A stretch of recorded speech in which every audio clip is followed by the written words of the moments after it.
Hello friends, welcome to my channel all is well Raji. நான் உங்களுடன் உங்கள் தோழி ராஜி.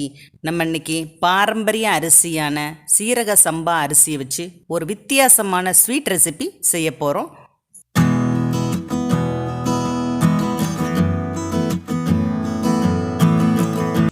இப்போது ஒரு கப்பு நம்ம சீரக சம்பா அரிசி எடுத்துருக்கோம். இதை நல்லா அலசி கரெக்டான அளவு தண்ணி ஊற்றி ஊற வச்சுக்கோங்க. ஒரு அரை மணி நேரம். இப்போது அரிசியை ஒரு அரை மணி நேரம் ஊற வைக்கணும். கட்டி தேங்காய் பால் ஒரு சின்ன டம்ளரில் எடுத்து வச்சுக்கோங்க. எள்ளு வறுத்து வச்சுருக்கேன் லைட்டாக.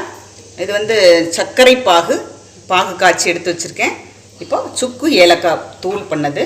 இப்போது நம்ம தண்ணியை வடிச்சிட்டு வெறும் அரிசியை மட்டும் எடுத்து இந்த அரிசியை தேங்காய் பால் ஊற்றியே அரைச்சி எடுக்கணும்.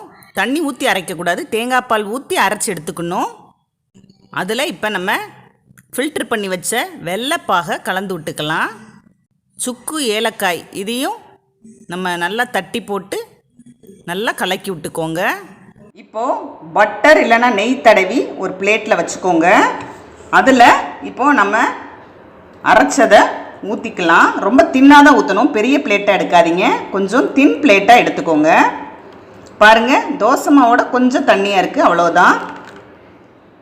இப்போது நம்ம டெக்கரேஷனுக்கு இந்த வறுத்து அப்படியே இந்த எள்ளை டெக்கரேஷனுக்கு தூவிக்கிறோம். இது ஒரு வித்தியாசமான ஸ்வீட், யாருமே செஞ்சுருக்க மாட்டாங்க இதுக்கு முன்னாடி. அவ்வளோ டிஃப்ரெண்ட்டான ஒரு ஸ்வீட் ரெசிபி. செஞ்சு பாருங்கள், ரொம்ப டேஸ்ட்டாக இருக்கும். இந்த தேங்காய் பால், வெல்லம், எள்ளு அவ்வளோ நல்லா இருக்கும். இப்போது எப்படி செய்யலான்னு சொல்கிறேன். கடாயில் கொஞ்சோண்டு தண்ணி ஊற்றி கொதிக்குது. அதில் ஏதாவது ஒரு ஃபில்டர் மாதிரி இதில் போட்டுக்கோங்க. உங்கள் வீட்டில் எல்லாத்தையும் இந்த மாதிரி இருக்கும். இது இல்லைன்னா இட்லி கொப்பரையில் கூட நீங்கள் வேக வச்சுக்கலாம். இப்போது இதை வச்சு நம்ம ரெடி பண்ண அந்த பேட்டரை இதில் வச்சுக்கோங்க. இந்த மாவை இப்போ க்ளோஸ் பண்ணிடுறோம். இந்த இதை நம்ம க்ளோஸ் பண்ணிடுறோம். அதுக்கப்புறமா அதுக்கு மேலே இன்னொரு தட்டு போட்டு இதையும் க்ளோஸ் பண்ணிடுறோம். இப்போது ஒரு 10லேருந்து 15 நிமிஷம் இது வேகணும். வெந்த பிறகு பார்க்கலாம். நீங்கள் எள்ளை அங்கங்கே கொஞ்சமாக கூட ஸ்ப்ரிங்கிள் பண்ணியிருக்கேன், நான் நிறைய பண்ணியிருக்கேன், ஹெல்த்தியாக இருக்கட்டும்னு. இப்போது 15 நிமிஷம் ஆச்சு. நீங்கள் ரொம்ப தின்னாக ஊற்றிருந்தீங்கன்னா சீக்கிரமே 10 நிமிஷத்துலேயே வெந்துடும். இன்னும் கொஞ்சம் நான் உயரம் கூட ஊற்றுனதுனால ஒரு 15 நிமிஷம் வச்சுருக்கேன். இப்போ எடுத்துக்கலாம். இப்போ இதையும் அவிச்சு காட்டுறேன். இது அங்கங்கே எள்ளு தூவியிருக்கேன். இப்போது நம்ம இதை பீஸ் போட்டுக்கலாம். இப்போது நம்ம நல்லா பீஸ் போட்டுக்கிறோம்.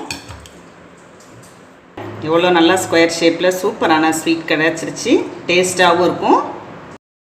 என்னோடய வீடியோஸ் பிடிச்சிருந்ததுன்னா லைக் பண்ணுங்கள், ஷேர் பண்ணுங்கள், சப்ஸ்கிரைப் பண்ணுங்கள். கூடவே பக்கத்தில் இருக்க பெல் பட்டனையும் ப்ரெஸ் பண்ணுங்கள். ஏதாவது டவுட்ஸ் இருந்ததுன்னா கீழே உள்ள கமெண்ட் செக்ஷனில் கேளுங்க, நான் பதில் போடுவேன். உணவே மருந்து, மருந்தே உணவு. வாழ்க வளமுடன்.